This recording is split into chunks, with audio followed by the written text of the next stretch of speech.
Don't you wish there was somewhere to find new music, fashion, and ideas all in one place? Now there is. Hi everyone, my name is Austin Fritch. Welcome to Updated, a show made entirely to uplift, educate, and ultimately give anyone information that is seeking it. Whether it be music, movies, or advice, this show is made for you. So stay updated, stay fly.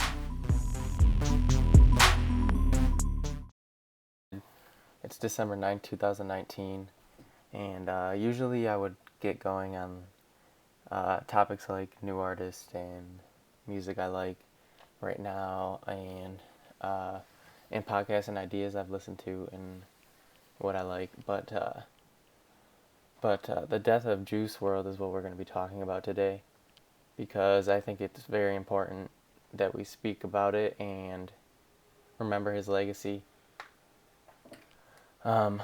But anyway, TMZ reported Juice Wrld, real name Gerard Anthony Higgins, dead yesterday at 3:15 a.m. due to a cardiac arrest.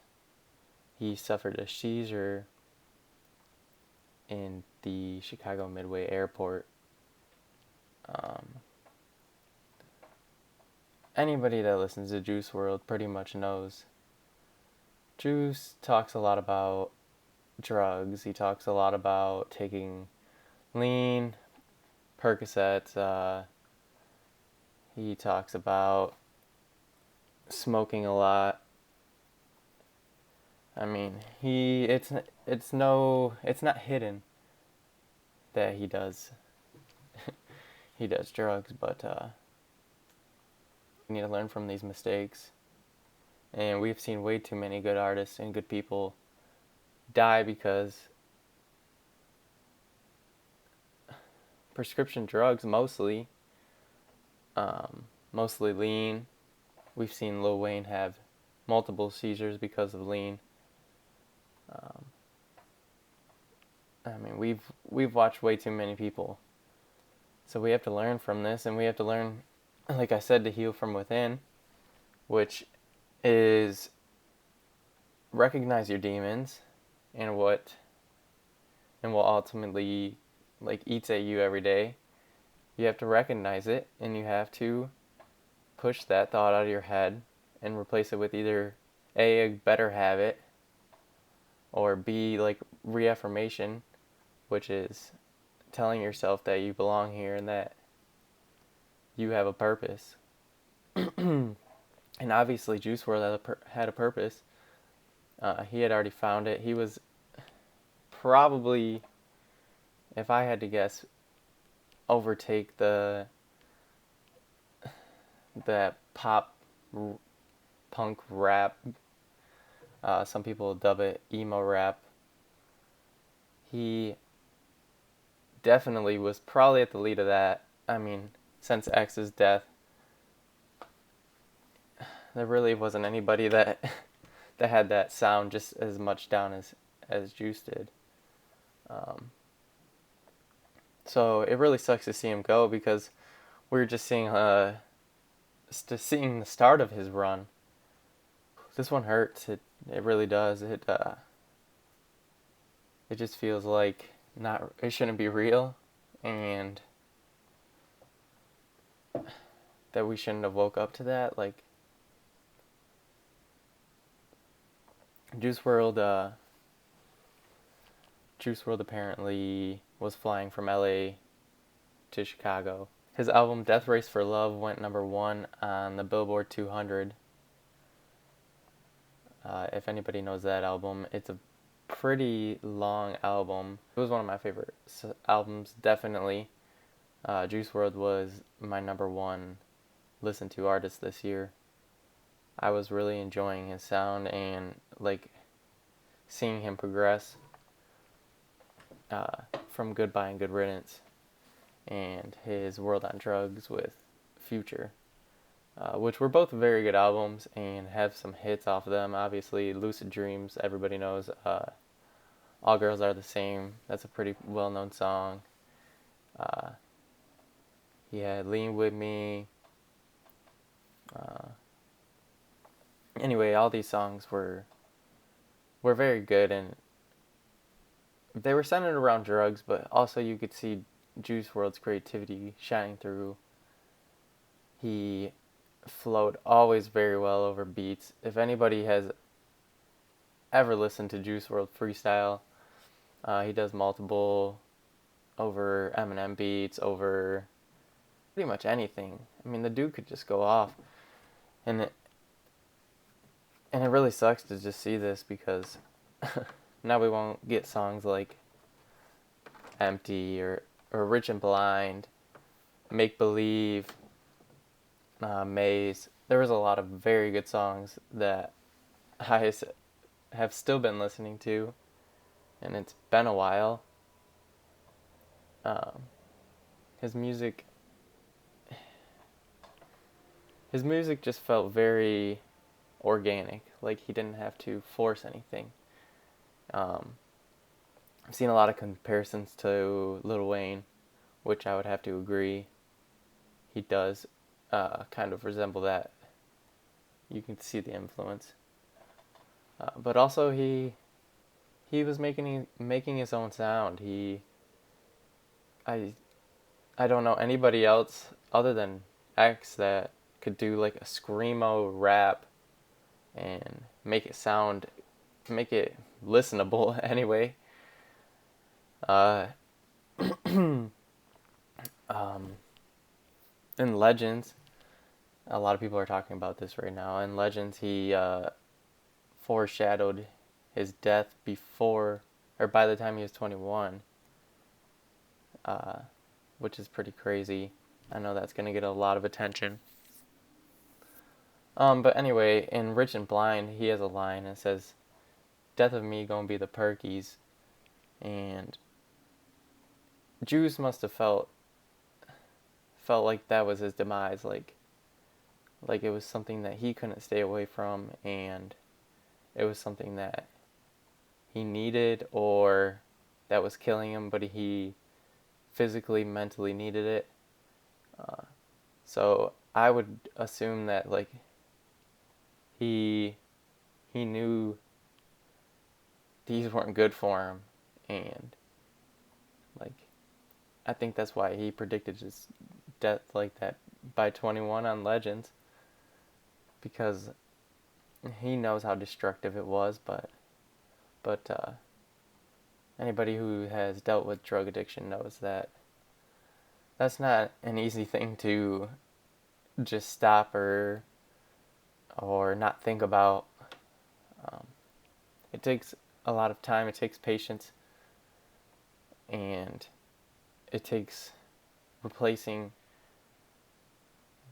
that very bad negative habit with something that's at least decent, if not good for your brain, good for your body, good for your soul.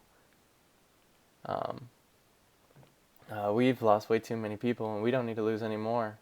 So, if if anybody needs somebody to talk to, for sure hit me up in the comments and let me know, because I love reading people's stories, and just knowing different things like that is beneficial to me. Always be in control of what you can, which there is very little that you can, and you must realize that. So be in control of what you can, and don't let the other little things or the things that eat away at you, don't let them get to you. You have to push that away. You have to take a moment and I like to call it meditate. Like meditation's not just sitting alone in a quiet place. Like that's obviously a very good place to meditate, but like you can meditate anywhere, and and just meditate yourself through it, and when you find a problem arise, work through it with a solution. Don't keep bouncing it back with negativity or a negative habit. You have to tell yourself, okay, this thing is not going to eat at me. It's not going to take a piece of my day away. You have to tell yourself this, and you have to keep sometimes I have to reassure myself 5 to 10 times on one little thing.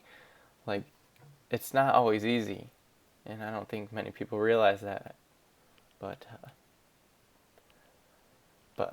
we see way too many people's demons overcome them, and it's about time that we start teaching how to work through problems and get yourself better mentally and physically so you can perform and you can ultimately do your purpose. I'm hurt. I didn't, it's not news I wanted to wake up to, and even if it wasn't Juice Wrld, if it was anybody, like, man, just find a different way, please. But anyway, that's going to be my first podcast. It's not it's not how my traditional podcasts are gonna go. I plan on talking about a lot more different artists, a lot of mostly hip hop and pop, like pop hip hop, whatever you want to call it, emo hip hop. Uh, that's going to be my focus. I also want to recommend underground hip hop. I've been getting into it a lot more lately, and I'm excited to share some songs with you. So stay tuned. Stay tuned to my channel because I plan on releasing a video at least every week. So if you want to stay updated and stay fly, tune in. Thank you guys. Austin here. I just want to give a little update about the situation on Juice Wrld because some new details have emerged. And apparently there was, I don't know if it was FBI agents or what it was, but there was, the feds were waiting for Juice at the airport in Chicago, and it said that he took a bunch of pills, either A, to hide them or to not face charges that he might have gotten due to having this is all speculation and I don't know facts, but apparently Juice had a bunch of pot on him and like pounds and maybe guns also. I've read. So that's an interesting thing. It sucks that if he chose to not face it because he didn't want to maybe end up in jail or prison. It's understandable. It is, but I hope that's not the case. Um, anyway, it's sad that we lost him. It's hard on a lot of people. I know Juice's music has helped a lot more people than just me. So that's just a little update. I don't know how true it is. Everything you see on the internet is not true. But I just wanted to shed some light on that maybe somebody had tipped off the feds about Juice having either a bunch of drugs or maybe guns too. So, uh, so just an interesting turn, and I want to thank you guys for listening, and stay updated.